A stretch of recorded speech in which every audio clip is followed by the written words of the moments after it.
د نن ورځې مهم خبر کرزی ایران د خپل مشروع حق پر اساس پر اسرائیلو دفاعي برید کړی. سلام ستړي مشي ګرانو کتونکو، پام وکړئ د نن ورځې مهم خبر ده.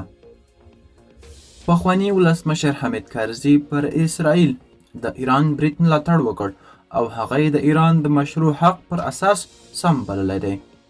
ښاغلي کرزي لیکلي ایران او افغانستان دوه ورونه هیوادونه دي او دغه هیواد په سختو شیبو کې زموږ د خلکو ترڅنګ درېدلي او افغانان هم له ایران سره همدردي او پیوستون لري. د جګړو له زیاتېدو، بحرانونو او د نړیوالو قوانینو او اصولو نقص له وجې نړیواله سوله له جدي ګواښ سره مخ ده.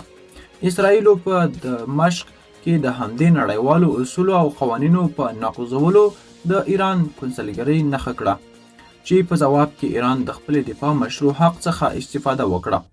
د غزې جګړې بدترینه انساني فاجعه رامنځته کړې او ژر تر ژره باید د خپلواک دولت جوړولو لپاره د فلسطین د خلکو غوښتنې ومنل شي او دایمي اوربند ټینګ شي.